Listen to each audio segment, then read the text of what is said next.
Hello friends, welcome back to our channel journey of UAE. दोस्तों, इस video में हम बात करने वाले हैं कि यूएई के अंदर आपको कैसे और कहां से फ्री का सिम कार्ड और 1 GB डेटा बिना किसी डॉक्यूमेंट के मिल जाएगा। दोस्तों, हम आपको ये भी बताएंगे कि उस सिम कार्ड को आप कितनी इजीली एक्टिवेट भी कर सकते हैं। इस वीडियो को कंटिन्यू करने से पहले मैं आपको बता देना चाहूँगा कि हम अपने चैनल में यूएई और दुबई से रिलेटेड ऐसे ही इन्फॉर्मेटिव वीडियो लाते रहते हैं। अगर आपको हमारा कंटेंट पसंद आता है तो कृपया वीडियो को लाइक करें और चैनल को सब्सक्राइब कर दें और नोटिफिकेशन का बेल आइकन दबा दें सो दैट फ्यूचर में जो भी इन्फॉर्मेटिव वीडियो हम आपके लिए अपलोड करें वो आपको टाइम टू टाइम मिलते रहें। तो चलिए दोस्तों, हम अपने टॉपिक की तरफ बढ़ते हैं। तो आज इस वीडियो में हम बेसिकली 4 टॉपिक कवर करने वाले हैं। सबसे पहला कि ये सिम कार्ड आपको कहां और कैसे मिलेगा। दूसरा, अगर आप अपने कंट्री से ट्रैवल करते हैं तो जो सिम कार्ड आप अपने कंट्री का लेके जाते हैं, क्या आप उसको दुबई या यूएई के अंदर यूज कर सकते हैं। तीसरा, जो गलती मैंने की है वो गलती आप ना करें, इसलिए एक बहुत बड़ी गलती जो कि मोस्टली लोग कर देते हैं, इस पे हम डिटेल से बात करेंगे पॉइंट नंबर 3 पे। और चौथा, हम आपको ये बताएंगे कि जिन लोगों के मन में ये क्वेश्चन आता है कि हम अपने कंट्री से दुबई जाएं, अबू धाबी एयरपोर्ट जाएं या फिर शारजाह एयरपोर्ट जाएं, कौन सा एयरपोर्ट आपके लिए अच्छा रहेगा और एक एयरपोर्ट से दूसरे एयरपोर्ट का फेयर कंपेयर करने पे सस्ता कौन सा पड़ता है, हम इन 4 टॉपिक पे बात करेंगे। तो चलिए दोस्तों, हम बात करते हैं पॉइंट नंबर 1। आपको दुबई में फ्री का सिम कार्ड एयरपोर्ट पे ही मिलेगा।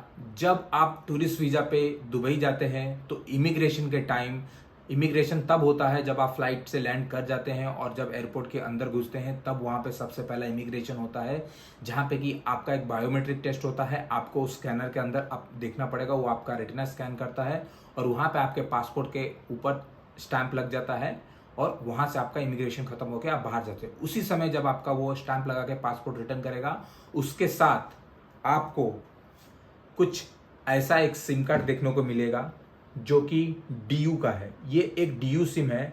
मैं इसको आपके सामने अभी अनपैक करके दिखाने वाला हूं कि ये कैसा दिखता है और इसके अंदर क्या क्या रहता है।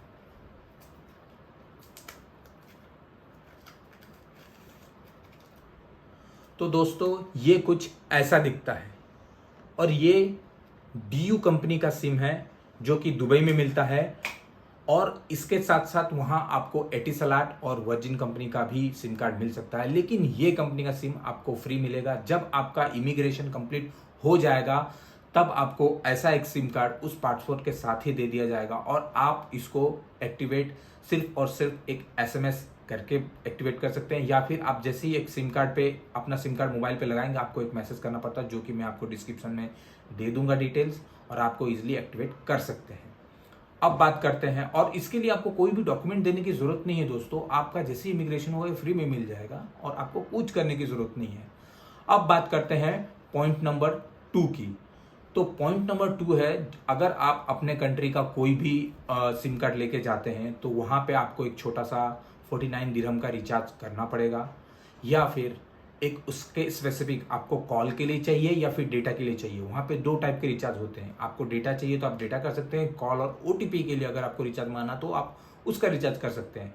जो भी आपको आपके कंफर्ट के हिसाब से चाहिए वो आप रिचार्ज कर सकते हैं। और अगर आपको ओटीपी स्पेसिफिक चाहिए तो आप कॉल और ओटीपी का जा सकते हैं, ताकि आप अगर कोई भी ट्रांजेक्शन कर रहे हैं और आपके बैंक अकाउंट से पैसा डिडक्ट हो रहा है और उसके लिए आप ओटीपी चाहिए तो आप वो ओटीपी यूज करके अपना ट्रांजेक्शन कंप्लीट कर सकते हैं। तो ये तो हो गई सिम कार्ड से रिलेटेड 2 पॉइंट। अब बात करते हैं मेन इशू की, जो गलती मैंने की है। तो दोस्तों, बहुत पहले इंडिया में एक समय था जब हम एक रिचार्ज करते थे अपने मोबाइल में और उसमें हमें 1 GB 500 MB ऐसा डेटा पैक मिलता था और हम उतना ही पूरे महीने में यूज़ करते थे और उसके लिए हम अपना डेटा मोबाइल में ऑफ रखते थे और तब ऑन करते थे जब हमें उसकी ज़रूरत पड़ती थी। तो दोस्तों, उस टाइम को मैं आपको फिर से याद दिलाना चाहूँगा, क्योंकि ये गलती मैंने कर दी। जब मुझे 1 GB का फ्री डेटा मिला था तो मैंने अपना डेटा ऑफ नहीं किया था मोबाइल में और मैं बेफिक्र होकर यूज़ कर रहा था।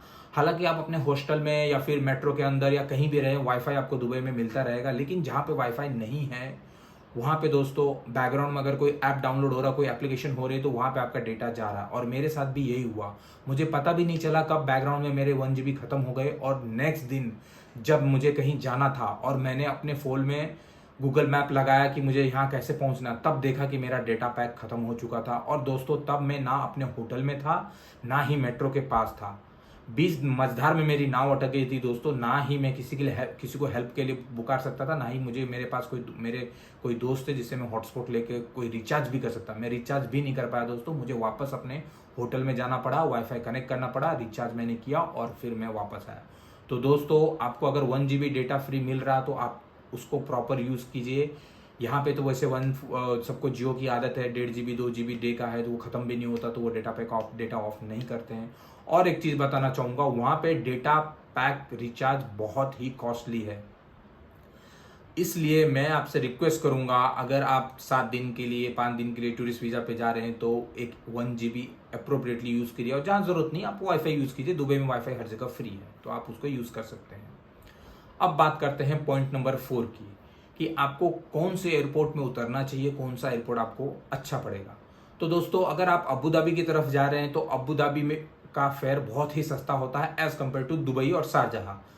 तो उसका रीज़न ये भी है कि बहुत सारे लोग जो टूरिस्ट जाते हैं वो दुबई ही उतरते हैं, क्योंकि दुबई से सारे जो टूरिस्ट प्लेसेस है, जैसे बुर्ज खलीफा हो गया, आपको अगर JBR जाना है, बीच का मज़ा उठाना, तो वो भी दुबई से मेट्रो से बहुत कनेक्टिविटी बाजू पड़ता है और सामने। तो अगर आप टूरिस्ट के लिए जा रहे हैं तो आपको दुबई एयरपोर्ट ही जाना चाहिए। थोड़ा कॉस्ट पड़ता है, लेकिन आप अगर अबू धाबी में उतरे और दुबई आने की कोशिश करें तो अबू धाबी से दुबई 120 किलोमीटर है। तो आपको अगर दिरहम में पे करना पड़ा तो बहुत ही पे करना पड़ेगा, और वहाँ से मेट्रो की कनेक्टिविटी नहीं है, आपको बस यूज़ करना पड़ेगा। और एक बात, अगर आपको दुबई का टिकट नहीं मिलता है तो आप शारजहाँ उतर सकते हैं। शारजहाँ से दुबई एयरपोर्ट सिर्फ और सिर्फ 20 किलोमीटर है, और मेट्रो स्टेशन भी दुबई एयरपोर्ट से बहुत ही बाजू में है, तो आप शारजहाँ उतर सकते हैं। अब बात करते हैं दुबई इतना कॉस्टली क्यों है। क्योंकि सारे टूरिस्ट प्लेसेस वहाँ से बाजू है, और दुबई एयरपोर्ट से उतरते ही जैसा कि मैं बनाता चाहूँगा कि ना शारजाह एयरपोर्ट से मेट्रो कनेक्टिविटी है अच्छे से, ना ही अबू धाबी। लेकिन आप अगर दुबई उतरते हैं तो आपके वॉकिंग डिस्टेंस आपको मेट्रो स्टेशन मिल जाएगा। और अगर आप दिल्ली या फिर मुंबई से बिलोंग्स करते हैं तो आपको पता ही होगा मेट्रो कैसा यूज़ करना। और मेट्रो का चार्जेस बहुत ही कम है दोस्तों, आप इजीली यहाँ से वहाँ ट्रैवल कर सकते हैं बहुत ही सस्ते दामों में। तो दोस्तों आज के लिए बस इस वीडियो में इतना ही। हम मिलते हैं अगले इन्फॉर्मेटिव वीडियो में, तब तक के लिए जय हिंद, जय भारत।